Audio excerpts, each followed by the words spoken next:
सुप्रभातम बच्चों, आज मैं आप लोग को संस्कृत व्याकरण में समास पढ़ाऊंगी, जिसमें से आप लोग को सिर्फ दो समास ही पढ़ना है, तत्पुरुष समास और द्वंद्व समास। जो कि मैं तत्पुरुष समास को पढ़ा चुकी हूँ। आज मैं द्वंद्व समास के बारे में बताऊंगी। बच्चों, द्वंद्व समास का सूत्र है उभय पद प्रधानो द्वंद्व। उभय पद का होता है, उभय मीन्स दोनों पद। उभय का होता है दोनों पद प्रधान होते हैं। द्वंद्व समास में दोनों पद प्रधान होते हैं।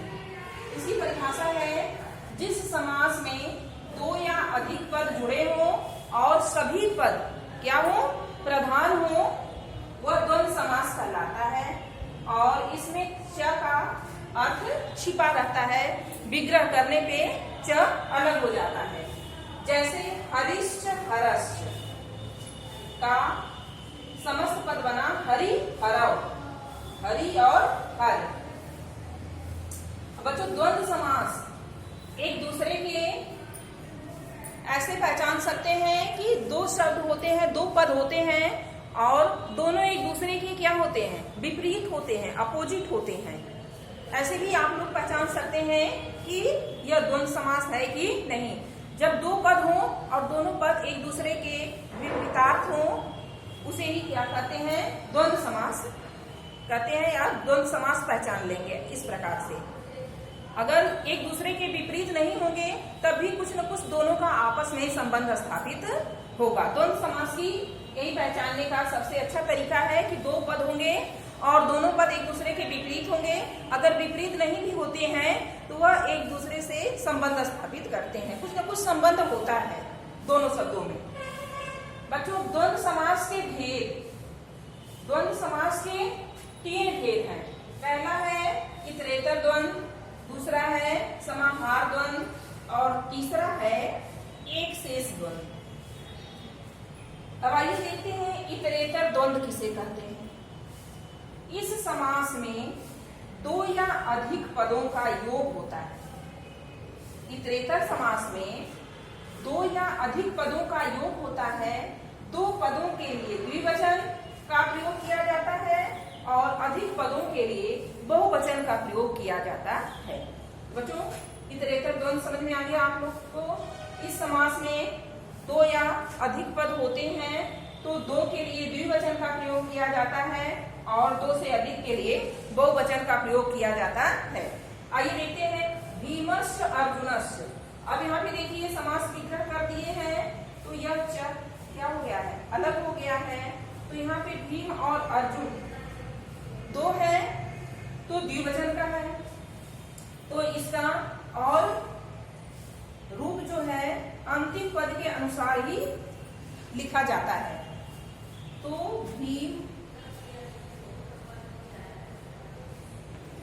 भीमार्जुनम, भीमार्जुनम।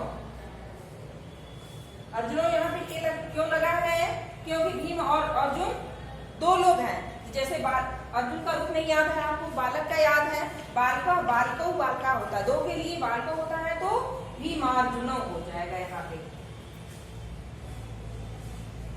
इसका विच्छेद करेंगे, भीम और अर्जुनो अलग हो जाएगा। इसका समस्त पद बना भीम अर्जुनो, भीम अर्जुनो। इसी तरह से पिता च पुत्रश्च।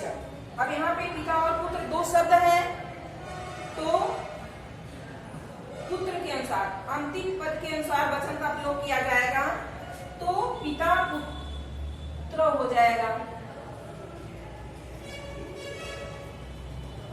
पिता पुत्र, पिता और पुत्र दो लोग हैं तो पुत्र में अंतिम पद में विभक्ति का प्रयोग कर देंगे, द्वितीय का। पिता द्विवचन का प्रयोग करेंगे, विभक्ति नहीं। कर्ता जो दो है, पिता और पुत्र दोनों हैं तो यहाँ पे द्विवचन का प्रयोग करेंगे। यहाँ पे नरश्च नारीश्च, यहाँ पे द्विवचन है, नर और नारी, तब क्या हो जाएगा, नर नारियों हो जाएगा, नर नारियों हो गया। इसी तरह से है रामश्च कृष्णश्च। यहाँ पे राम और कृष्ण दो है तो वचन कृष्ण के अनुसार लगेगा, अंतिम पद के अनुसार वचन का प्रयोग किया जाता है। राम कृष्ण,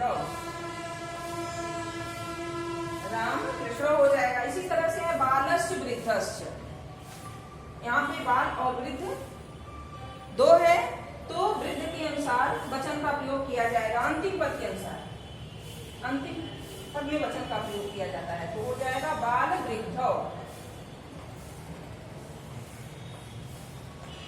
बाल वृद्ध।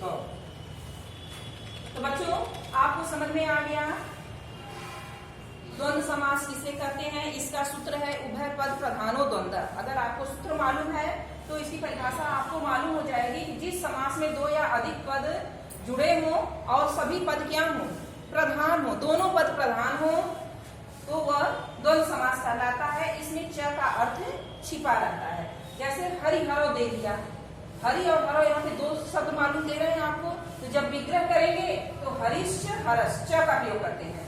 विग्रह करते समय द्वंद्व समास में च का प्रयोग करते हैं। हर शब्द के बाद च का प्रयोग करेंगे। 1, 2, 3 चाहे जितने भी शब्द रहेंगे हर शब्द के बाद च का प्रयोग करेंगे। तो अब है द्वंद्व समास के भेद। द्वंद्व समास के 3 भेद होते हैं, इतरेतर द्वंद्व, समाहार द्वंद्व, एक शेष द्वंद्व। अब देखिए इतरेतर द्वंद्व किसे कहते हैं। इस समास में दो या अधिक पदों का योग होता है और दो पदों के लिए द्विवचन और अधिक पदों के लिए बहुवचन का प्रयोग किया जाता है। अब यहाँ पे देखिए भीम और अर्जुन दो है, द्विवचन है तो वचन जो है अंतिम पद के अनुसार लगता है, अंतिम पद में लगता है। तो भीम अर्जुनो, भीम अर्जुनो हो गया। पिता पुत्रश्च, पिता पुत्रो हो गया, पुत्र में द्विवचन लग गया। नर नारीश्च, नर नारियो हो गया। इसी तरह से रामश्च कृष्णश्च, राम कृष्ण हो गया, कृष्ण में द्विवचन लग गया। बालश्च वृद्धश्च, बाल और वृद्ध दो शब्द है यहाँ पे तो वृद्ध में द्विवचन लग गया, बाल वृद्धो हो गया।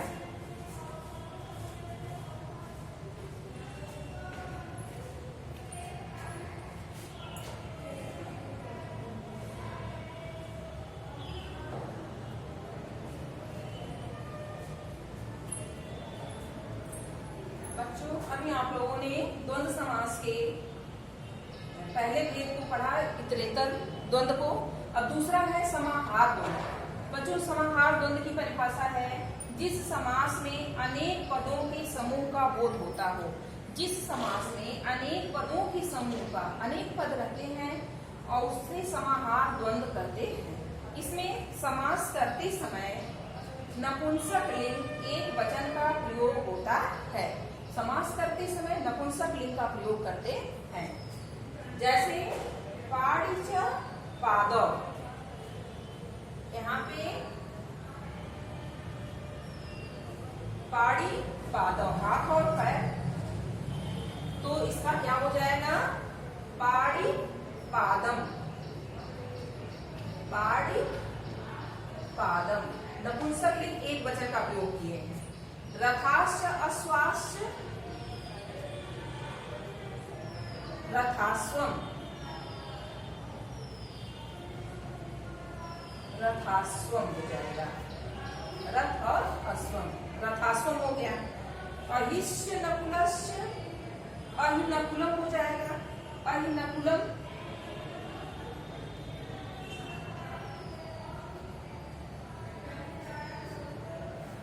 अहिनकुलम हो गया। इसी तरह से मथुरा च पाटलिपुत्रम च, मथुरा पाटलिपुत्रम।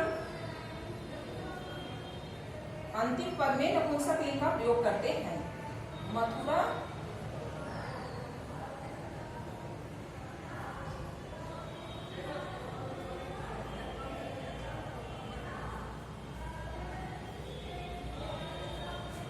मथुरा पाटलिपुत्रम, मथुरा पाटलिपुत्रम हो गया। तो बच्चों आपको समाहार द्वंद्व समझ में आया। जिस समास में अनेक पदों के समूह का बोध होता हो उसे समाहार द्वंद्व कहते हैं। इसमें समास करते समय नपुंसक लिंग एक वचन का प्रयोग करते हैं। पाड़ी पादम का समास विग्रह हो जाएगा, पाड़ी च पादव च, इसका एक शब्द में हो गया पाणिपादम समस्त इसका क्या बना, पाणिपादम बना। रथाश्च श्वास रथाश्वन हो गया, समस्त पद इसका क्या हो गया, रथाश्वन हो गया। समास करने पर सामासिक पद या समस्त पद इसका रथाश्वन बना। इसी तरह से अहिष्ठ नकुलश्च अहिनकुलम बन गया, इसका समस्त पद अहिनकुलम बना। इसी तरह से मथुरा च पाटलिपुत्र च, मथुरा पाटलिपुत्र नपुंसकलिंग एक वचन का प्रयोग हुआ है समास करते समय इसमें। अब है एक शेष द्वंद्व, जिस सामासिक पद में समान रूप में प्रयुक्त होने वाले शब्दों में से केवल एक पद शेष रह जाता है। जिस सामासिक पद में समान रूप में प्रयुक्त होने वाले शब्दों में से केवल एक पद शेष रह जाता है और अपने भाव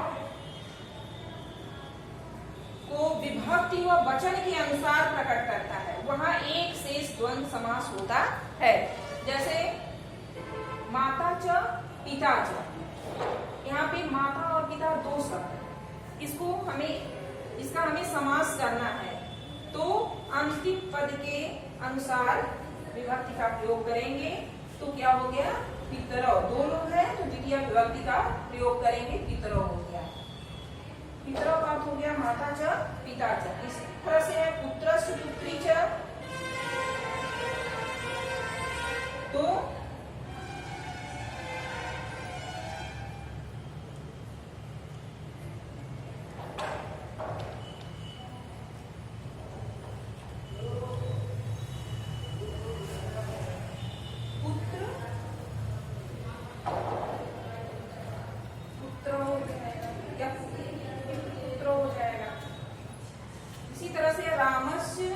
रामस्य दो शब्द है तो रामो हो जाएगा यहाँ पे।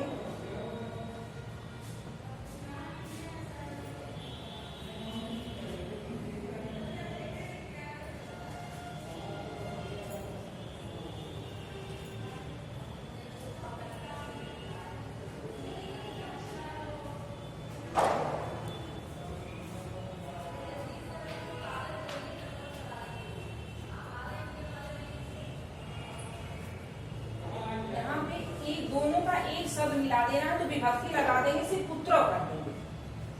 पुत्र द्विवचन है तो उसमें पुत्र और पुत्री दोनों आ गए, पुत्र।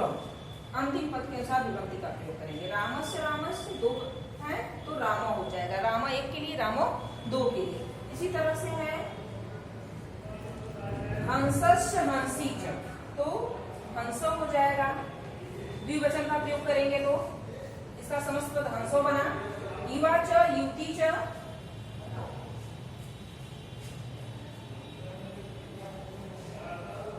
युवानो हो गया।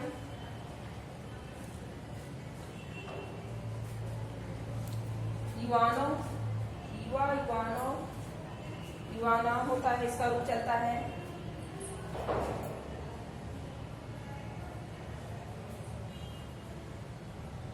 तो बच्चों आपको समझ में आया, जिस समास में अनेक पदों के समूह का बोध हो और समास उसे समाहार द्वंद्व कहते हैं। जिस समास में अनेक पदों के समूह का बोध हो उसे समाहार द्वंद्व कहते हैं। इसमें समास करते समय नपुंसक लिंग एक वचन का प्रयोग होता है। जैसे पाड़िच पादौ, पाणिपादम इसका समस्त पद बन गया, समस्त पद का विग्रह हो जाएगा पाड़िच पादौ। इसी तरह से है रथाश्च अश्वाश्च, रथास्वम नपुंसक लिंग एक वचन में इसका समस्त पद बन गया रथास्वम। अहिश्च नकुलश्च अहिनकुलम बन गया नपुंसक लिंग में। इसी तरह से मथुरा च पाटलिपुत्रश्च, मथुरा पाटलिपुत्रम का समास विग्रह हो जाएगा मथुरा च पाटलिपुत्र च, समाहार द्वंद्व है इसमें।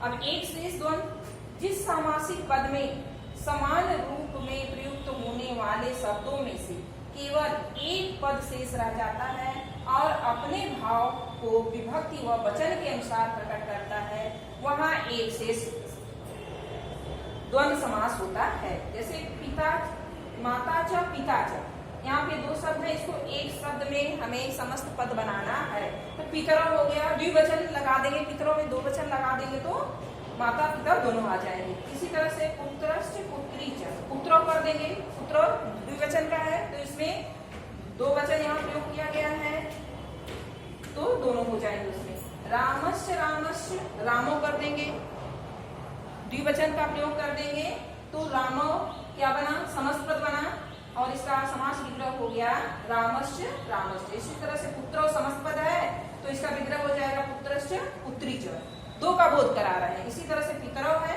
माता च पिता च। इसी तरह से है हंसश्च हंसी, तो हंसो हो गया, दो वचन का प्रयोग कर दिए।